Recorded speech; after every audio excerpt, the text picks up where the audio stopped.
सर्वमङ्गलमाङ्गल्ये शिवे सर्वार्थसाधिके शरण्ये त्र्यम्बके देवी नारायणी नमोऽस्तुते। ॐ ह्रीं दुं दुर्गायै नमः। ಓಂ ಶ್ರೀ ಗುರುಭ್ಯೋ ನಮಃ. ನಮ್ಮ ಯೂಟ್ಯೂಬ್ ವಾಹಿನಿಯ ಸಮಸ್ತ ವೀಕ್ಷಕರಿಗೆ ನಿಮ್ಮ ನೇತ್ರಾವತಿ ಮಾಡುವ ನಮಸ್ಕಾರಗಳು. ಮಾಸ ಭವಿಷ್ಯ ಕಾರ್ಯಕ್ರಮಕ್ಕೆ ನಿಮ್ಮೆಲ್ಲರಿಗೂ ಆತ್ಮೀಯವಾದ ಸ್ವಾಗತ. ವೀಕ್ಷಕರೇ, ಜೂನ್ ತಿಂಗಳ 12 ರಾಶಿಗಳ ಗೋಚಾರ ಫಲ ಹೇಗಿದೆ ಅಂತ ನೋಡೋಣ. ಮಿಥುನ ರಾಶಿ. ಮಿಥುನ ರಾಶಿಯವರಿಗೆ ನಿಮ್ಮ ರಾಶ್ಯಾಧಿಪತಿ ಬುಧ ಗ್ರಹ ನಿಮ್ಮ ರಾಶಿಯಲ್ಲೇ ಸ್ಥಿತನಾಗಿರ್ತಾನೆ. ರಾಶ್ಯಾಧಿಪತಿನೇ ಮೊದಲು ಇಂಪಾರ್ಟೆಂಟ್. ಈಗ ಗೋಚಾರ ಫಲ ಅಂತ ನೋಡಿದಾಗ, ಅದೇ ನಿಮ್ ಜಾತಕ ಫಲ ಅಂತ ನೋಡಿದಾಗ ಲಗ್ನಾಧಿಪತಿ ತುಂಬಾ ಮುಖ್ಯ. ಯಾಕೆಂದ್ರೆ ರಾಶಿ ಅಂದ್ರೇನೆ ನಮ್ಮ ಮನಸ್ಸು.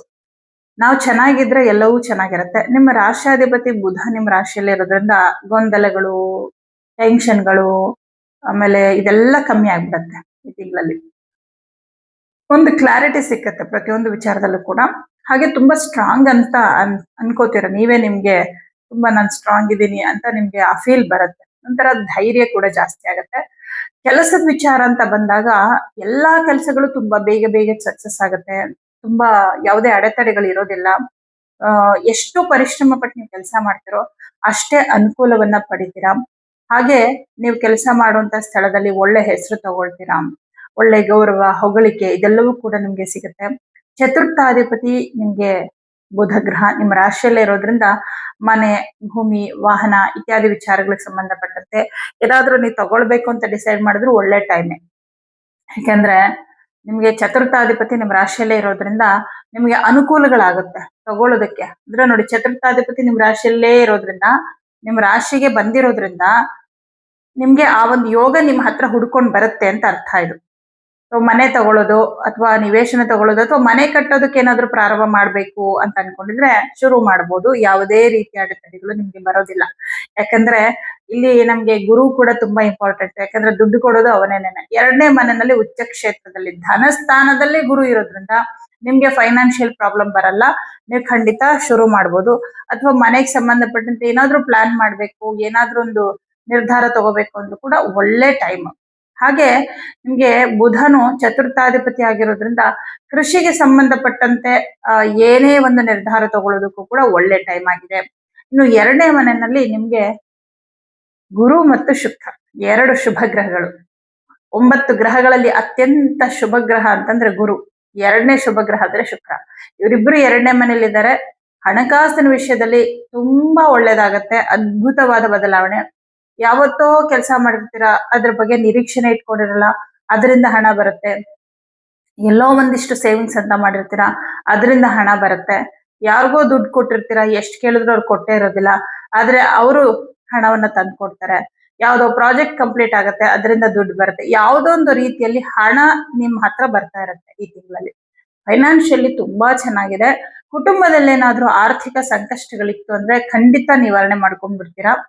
ಗುರು 2ನೇ ಮನೇಲಿ ಕೂತ್ಕೊಂಡು ನಿಮ್ಮ ದಶಮ ಸ್ಥಾನವನ್ನು ಕೂಡ ನೋಡ್ತಾ ಇರೋದ್ರಿಂದ, ದಶಮಾಧಿಪತಿಯಾಗಿ ದಶಮ ಸ್ಥಾನ ನೋಡ್ತಾ ಇರೋದ್ರಿಂದ ಯಾವ ಕೆಲ್ಸಕ್ಕೆ ನೀವು ಕೈ ಇಡ್ತಿರೋ ಎಲ್ಲಾ ಕೆಲ್ಸದಲ್ಲೂ ಸಕ್ಸಸ್. ಅದರಿಂದ ನಿಮ್ಗೆ ದುಡ್ಡು ಕೂಡ ಬಂದ್ಬಿಡುತ್ತೆ. ಮಾತಿನಿಂದ ಅನುಕೂಲಗಳಾಗತ್ತೆ. ನೀವು ಯಾವುದೇ ವಿಚಾರದ ಬಗ್ಗೆ ಮಾತಾಡಿದ್ರು ಕೂಡ, ಈಗ ಕೆಲವ್ರ ಬಗ್ಗೆ ನೀವೇನೋ ಹೇಳ್ಬೇಕು, ನಿಮ್ ಮನಸ್ಸಲ್ಲಿ ಒಂದಿಷ್ಟು ಇಟ್ಕೊಂಡಿದ್ದೀರಾ ಭಾವನೆಗಳನ್ನ, ನೀವು ಖಂಡಿತವಾಗಿಯೂ ಮುಕ್ತವಾಗಿ ಹೇಳ್ಕೋಬಹುದು. ಯಾವ ಸಮಸ್ಯೆ ಇಲ್ಲ, ವಾಗ್ದೋಷ ಇಲ್ಲ, ಮಾತಿನಿಂದ ಲಾಭ. ಹಣಕಾಸಿನ ವ್ಯವಹಾರದ ಬಗ್ಗೆ ಮಾತಾಡ್ಬೋದು. ಕುಟುಂಬದಲ್ಲಿ ಏನೋ ಒಂದು ಶುಭ ಕಾರ್ಯಗಳಾಗ್ಬೇಕು, ವಿವಾಹ ಆದಿ ಮಂಗಳ ಕಾರ್ಯಗಳು, ಇದ್ರ ಬಗ್ಗೆ ಏನಾದ್ರೂ ಮಾತಾಡ್ಬೇಕು ಅಂದ್ರೂ ಕೂಡ ಮಾತಾಡ್ಬೋದು. ಮನೆಯಲ್ಲಿ ವಿವಾಹ ಆದಿ ಮಂಗಳ ಕಾರ್ಯಗಳಿಗೆ ಸಂಬಂಧಪಟ್ಟಂತೆ ಏನೇ ಒಂದು ನಿರ್ಧಾರ ತಗೊಳ್ಳೋದಾದ್ರೂ ಒಳ್ಳೆ ಸಮಯ.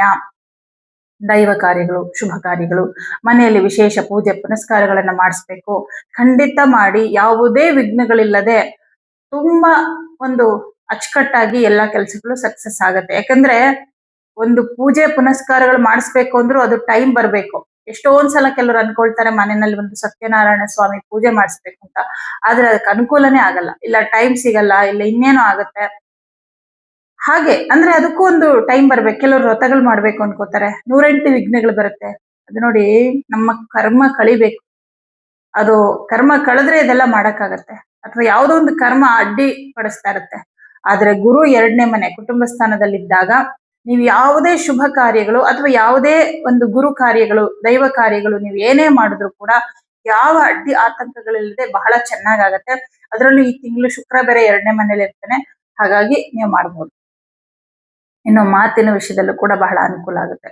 ತೃತೀಯ ಭಾವಾಧಿಪತಿ ಸೂರ್ಯಗ್ರಹ 12ನೇ ಮನೇಲಿ ಇರ್ತಾನೆ 14ನೇ ತಾರೀಕುವರೆಗೂ.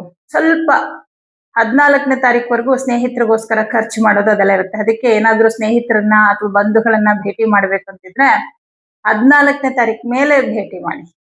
ಯಾಕೆಂದ್ರೆ ಮಿತ್ರಾಧಿಪತಿ ವ್ಯಯಸ್ಥಾನದಲ್ಲಿದ್ರೆ ಮಿತ್ರರಿಂದ ಹಣ ನಷ್ಟ, ಮಿತ್ರರಿಂದ ಖರ್ಚು ಅಂತ ಬರುತ್ತೆ. 14ನೇ ತಾರೀಕು ಮೇಲೆ ನೀವು ಭೇಟಿ ಮಾಡಿದ್ರೆ ಖರ್ಚು ಸ್ವಲ್ಪ ಕಮ್ಮಿ ಆಗತ್ತೆ ಅಷ್ಟೇ. ಇನ್ನು ಪಂಚಮಾಧಿಪತಿ ಶುಕ್ರಗ್ರಹ 2ನೇ ಮನೇಲಿರೋದ್ರಿಂದ ವಿದ್ಯಾರ್ಥಿಗಳಿಗೆ ಅದ್ಭುತವಾದ ಸಮಯ. ಗುರು ಜೊತೆ ಶುಕ್ರ ಇದ್ದಾನೆ. ವಿದ್ಯಾಭ್ಯಾಸದಲ್ಲಿ ಒಂದು ಅನುಕೂಲಗಳಾಗುವಂಥದ್ದು, ನಿಮ್ಮ ಒಂದು ವಿದ್ಯಾಭ್ಯಾಸಕ್ಕೆ ಸಂಬಂಧಪಟ್ಟಂತೆ ಒಂದು ಹಣಕಾಸಿನ ವ್ಯವಸ್ಥೆ ಅಥವಾ ಇಂಥ ಕಾಲೇಜಲ್ಲೇ ಸೀಟ್ ಸಿಗ್ಬೇಕು ಅನ್ನೋ ಆಸೆ ಇರುತ್ತೆ. ಈ ತರ ಬಹಳಷ್ಟು ಅನುಕೂಲಗಳು ನಿಮ್ಗೆ ಆಗತ್ತೆ. 6ನೇ ಮನೆ ಅಧಿಪತಿ ಮಂಗಳ ಗ್ರಹ ಲಾಭದಲ್ಲಿ ಕುತ್ಕೊಂಡಿರೋದ್ರಿಂದ ಆರೋಗ್ಯದಲ್ಲಿ ಯಾವುದೇ ರೀತಿಯ ತೊಂದರೆ ಇಲ್ಲ. ಈವರೆಗೆ ಏನಾದ್ರೂ ಆರೋಗ್ಯದಲ್ಲಿ ಸ್ವಲ್ಪ ತೊಂದರೆ ಇತ್ತು ಅಂದ್ರೆ ಆ ತೊಂದರೆಗಳು ನಿವಾರಣೆ ಆಗುತ್ತೆ.